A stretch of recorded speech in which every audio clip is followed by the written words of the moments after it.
Straight of Hormuz के जरिए दुनिया भर के देशों में कच्चे तेल, गैस और व्यापारिक जहाजों की आवाजाही पर ईरान की ओर से की गई नाकाबंदी के बीच भारत के लिए एक बड़ी खुशखबरी आई है। आने वाले दिनों में भारत के झंडे लगे हुए 2 एलपीजी के टैंकर हॉर्मुज स्ट्रेट से गुजरने की तैयारी कर रहे हैं। इससे पहले विदेश मंत्री एस जयशंकर और ईरानी विदेश मंत्री अरागची की फोन पर बात होने के बाद भारत के 2 जहाज हॉर्मुज स्ट्रेट से निकल कर आए थे। देश में एलपीजी और ऊर्जा संकट के बीच ये खबर उम्मीद की किरण बनकर आई है। अल जजीरा ने डेटा एनालिटिक्स फर्म कपलर के हवाले से रिपोर्ट किया है कि भारतीय झंडे वाले 2 एलपीजी टैंकर फिलहाल गल्फ की खाड़ी में लंगर डाले खड़े हैं।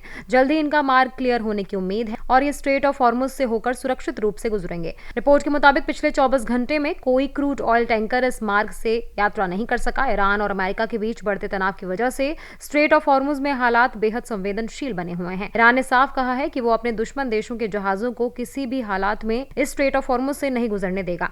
ऐसे में भारत ने अपने ऊर्जा हितों की सुरक्षा के लिए तुरंत कदम उठाया है। भारतीय नौसेना लगातार भारतीय झंडे वाले जहाजों को सुरक्षित मार्ग उपलब्ध करा रही है। इसके लिए इंडियन नेवी ने अपने अतिरिक्त युद्धपोत तैनात किए हैं। जानकारी के मुताबिक स्ट्रेट ऑफ हॉर्मुज के पश्चिमी हिस्से में फिलहाल 22 भारतीय जहाज फंसे हुए हैं। इन्हें सुरक्षित निकालने के लिए सरकार और इंडियन नेवी लगातार ईरानी सरकार के संपर्क में बनी हुई है। पहले से ही एक भारतीय युद्धपोत ने यूएई के फुजैरा पोर्ट से रवाना हुए कच्चे तेल टैंकर को भारत के पश्चिमी तट तक सुरक्षित पहुंचाया था। कुछ दिन पहले शिवालिक और नंदा देवी नाम के 2 एलपीजी टैंकर करीबन 92,712 मीट्रिक टन गैस लेकर भारत पहुंचे थे।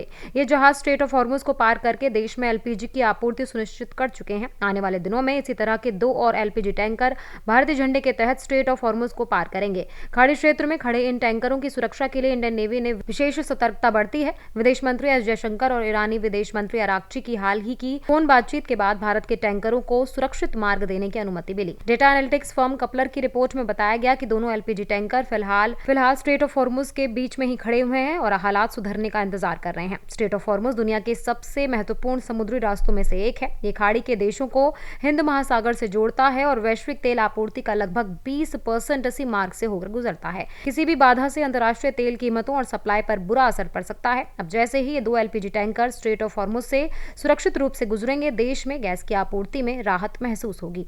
Subscribe now and press the bell icon. Never miss an update.